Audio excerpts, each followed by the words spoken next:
Welcome to Sequel. This week we're talking Harold and Kumar 4. This is the long-awaited sequel, even mentioned in the third movie by Neil Patrick Harris himself. Like, I'm going to be back in the fourth one, guys. Yeah. So we're going to be talking about what the sequel to Harold and Kumar trilogy would entail, Harold and Kumar 4. My name's Blaise. I'm James. And I'm just going to get right into it. So this movie is going to take place a little while after the trilogy. Harold and Kumar both had kids by now, because that was kind of like the conclusion in the trilogy. It was like, oh, they're going to have kids. Still friends, but separate lives. Yeah, it's still friends, but just like their lives have grown. So they're not talking too much, but like every time they see each other, they are good friends and they have a great time. But they haven't seen each other in a little while recently. So they're going to get this weird invitation for April 20th at 4:20 p.m., the year 2020. This is like the ultimate 420, basically. I like where it's going so far. So they each get these anonymous invitations, which is kind of similar to the third movie, where they got an invitation from Santa himself. Where they're going to get these invitations, it's going to send them to Treasure Island Hotel, Las Vegas. They're going to show the invitation and just they're like they get into this room. They're like, oh, you guys have here's a room key for your room. And they're like, what? Like, we didn't get a room. This is weird. So they're gonna get a room. And it's gonna be the penthouse, like the best suite in Treasure Island, like the top. You can see everything. It's the best hotel. And they're just like, they get in there randomly. They didn't even know each other was going. And they like meet in the room. Like, what? Like, wait, you're here too? Who? Like, did you plan this? Like, Kumar obviously thinks it's Harold because he's like rolling in dough. He thinks he could afford it, but Harold's like, no way, I couldn't even afford this. This is crazy. Right. And then they're just like bickering and like fighting about like how the hell did this happen? And then they just hear a loud ass fart come from the bathroom of the hotel room, and it's just like they're like, what? One of those public restroom ones. Right? Public restroom fart. You know those like really airy ones, right? Just like it reflects off the bowl and like echoes throughout the whole room. And there's like no one in there, and no scent somehow. Yeah, no scent at all. So it's like, not disgusting. It's just like air and shit. Yeah. It's like a whoopee cushion, like in a bowl or something. So basically, they're gonna hear that fart, and then someone's gonna come out of the bathroom, and just all this smoke will come out because the guy starts coughing. Like, who is it? And they hear that cough, and they're like, I recognize who it is. Do you know who it is? Neil Patrick Harris. Close. Okay. George W. Bush. Oh, nice. I from love it. Guantanamo Bay. Love it. Yeah. So George W. Bush is back, and he's saying he hits the boys with some knowledge. Like, Secret Service comes in and shit, drops some knowledge. Like, guys, we're on the brink of nuclear war and shit here. Like, Kim Jong-un's just gone crazy. Nothing against Trump. He's just in a bad situation. And, like, Kim Jong-un wants to start a nuclear war. And George W. Bush is like, the only way that we could get out of this is if weed was legalized during my term as president. Because then he would have smoked out with Kim Jong-un, and they would have become friends, and there would have been like an alliance between both us. People trying to live under their dad's pressure. Yeah, exactly. Both, like, they could have leveled while being high together. So he's like, this is the only way. And they're like, well, how would that possibly happen? That's the past, you know? And he's like, guys, and he holds up the bong that he's been holding the whole time. They're looking at it and they're like, what? And it's like the most technological bong ever. Like, the smokeless bong from Guantanamo Bay isn't even anything close. This bong has like all bells and whistles, like LED screens and shit, like an iPad's attached to it, like a breathalyzer, all this crazy shit. Like, this is the most insane bong you've ever seen. It's a time traveling bong. This could possibly be from the Comedy Central miniseries Time Traveling Bong. Or if we can't get the rights to it, fuck it. It'll just be its own time-traveling bong, a la like a Bill and Ted film, like The Elevator or some shit. I love it. So anyways, that was originally my idea, was like, oh, maybe I could cross over with Bill and Ted. But then now I'm like, it would just be better if it was like a bong that's time-traveling than this, what is it, like a phone booth or whatever.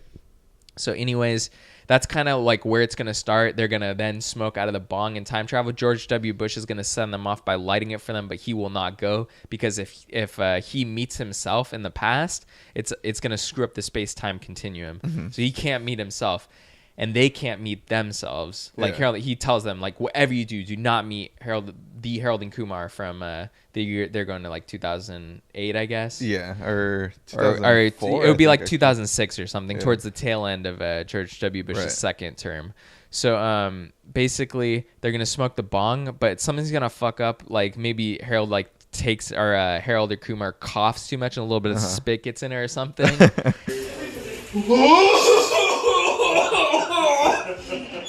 And then like it takes them accidentally to the first movie, the beginning of the first movie. Okay. Remember in the first movie when they're just leaving the apartment to go to White Castle, and they're like, oh, I left my where they leave their phone or some shit. Yeah, it's like we've gone too far, and they're just in the hallway.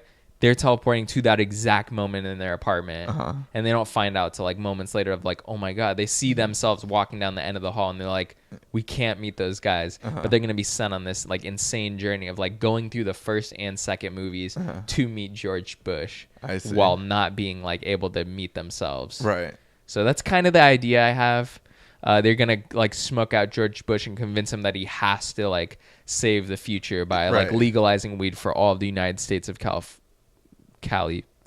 Well, United States of America. Isn't the world based around California? Yeah. I guess. So they're going to make it that he has to legalize weed for all of the United States of America to save the future and save us from a nuclear extinction, and also become friends with Kim Jong-un and save our Dennis current Rodman. Times, right? Yeah. Dennis Rodman. So yeah, that's kind of the idea I have. What do you think about it so far? So in the words of George W. Bush in part 2, actually, I just remember you just blew my fucking mind and stuff. Like, I just like that whole scene was like absolutely incredible. That's probably my favorite scene in the entire franchise. Well, definitely that should be like that scene should be an homage towards the end when they actually meet George Bush and convince him that he has to legalize weed. Yeah, like that whole scene's kind of reenacted, but in a brand new way, essentially. Exactly. I like how it comes together that way. Goldstein and crap, I forget the other friend's name, but I just remember Goldstein. Like, any thoughts on where they're at in life? I was kind of thinking they could somehow be at the hotel already ahead of time, but not for that. Like, maybe they're having a secret life together. You know what would actually be awesome?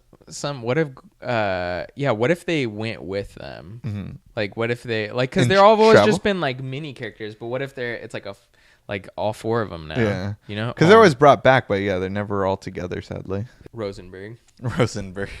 It would be. That's such a crazy name. Well, as you know, Goldstein converted though. Oh right, I forgot about that. Yeah, he's now Christian, right? Yeah.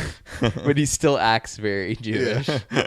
So I would like it if they had a bigger part in this movie, maybe. But I mean, they've always just been like little side characters. So I'd kind of like if they had a little bit of a bigger part. And I'm also be curious if we're gonna bring back the other friends, Todd and I forget what the other guy's name is from Harold and Kumar 3. Maybe they'll come back. Oh, I see. Or that was actually a funny character. Yeah. Or they'll be best friends. Them were. Yeah. But I guess if it's a time travel, they could have a cameo at the beginning or something. But that's pretty much exactly. Something like that. But yeah, that's it. Would you make any like special scenes that should be in this? I mean, like any little like funny moments that you could have from the first or second movie that's in a different way. So I was kind of, when you were putting it together, I love everything that you put together overall, but I just thought it'd be funny if somehow Neil Patrick Harris, like in his scenes when like they redo like the first one essentially or the second one, he's kind of self-aware of what's going on exactly. Like, oh wow, like you guys used the like Incredibong 2.3 with George W. Bush, didn't you, or something? He's like, yeah, I remember my trip with that or something. Yeah, like he's self-aware and knows that like it's like he like met them in a previous like realm or something, or reality. Sorry. Yeah. I was also thinking like as a social commentary, what if like Neil Patrick Harris is like blowing up right now because like he's sexually assaulted a lot of people. What? As we've seen. No, not in real life, but in the Harold and Kumar universe, like in the third one, we see him sexually assaulting like girls, and like being gay is just a front so that he can like get the hottest chicks to like he can massage them or like whatever. That was like, remember there's that scene where a really creepy scene. Yeah, it's like a creepy scene. Yeah. So what if they also need to like knock some sense into him when they first meet him or something with the bong, I guess. I don't know. It's like something I was thinking of, a way to make it culturally relevant. Because like these movies are always culturally relevant. Yeah. That could be a way to make like add some relevancy in this movie. Yeah. You know? No, I love it. Yeah. Like a social impact. Yeah. I don't know, but they would have to do more than just slap him on the wrist. Right. Yeah. You know, like they'd have to show him that this is wrong. The life. Well, actually, I never see him on weed. Maybe weed's the way that Neil Patrick Harris needs to go, because he's always on like shrooms and coke and shit. He's just always fucked up, but never on weed though. They get him hooked on weed. Yeah, exactly. If that's a thing, I guess. they put coke in his weed or something. So while you're talking about the bong and stuff and trying to figure out where Neil Patrick Harris was, that's where I kind of thought of that. But did you have any thoughts? I for want Neil God Patrick? to come back for sure. Oh, cool.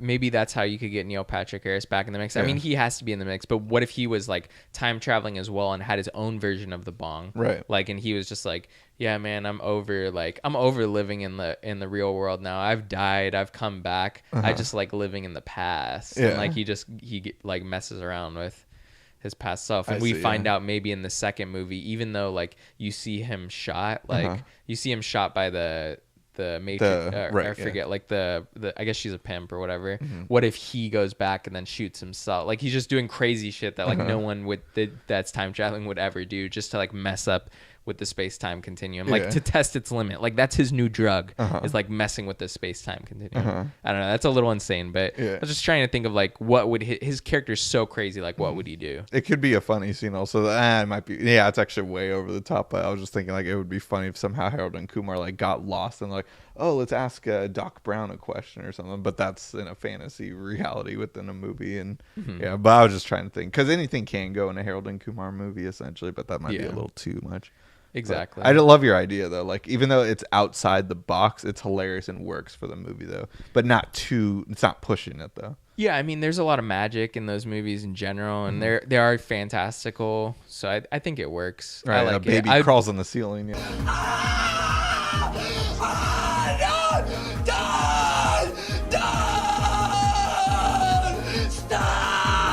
I just want there to be a Harold and Kumar 4. Like if it's like, come on, someone's thoughts on the title. I don't know. It's some kind of pun on like Back to the Future or something.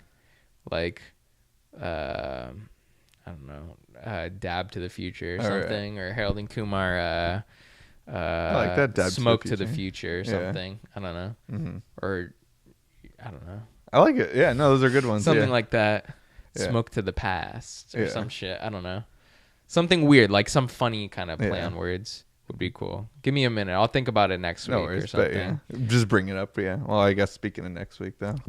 So next week we're going to be talking a little sequel that is never coming. So I feel like you should make it. So, but Spider-Man 4? Yeah, it's like we got the comic book because we don't have the movie, but Spider-Man 4, the Sam Raimi one? Yeah. No, not at all. Amazing Spider-Man 3.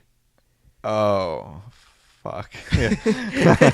Oh, God. So, yeah. Did you even see the... I haven't seen 2. Okay. I haven't seen Amazing Spider-Man 2. And we're talking the one with Emma Stone and Andrew Garfield. Jamie Foxx, of course. Jamie Foxx. This would be if they made a third version, because they kind of just stopped after the second one because it wasn't as successful. And then and there was like that was going to be a whole thing, and now they're doing the whole Tom Holland movie. So good luck kind of thinking of something for Amazing Spider-Man 3. But I'd be interested to see where it could go. I didn't see the second one, so you're gonna have to give me a primer for that before.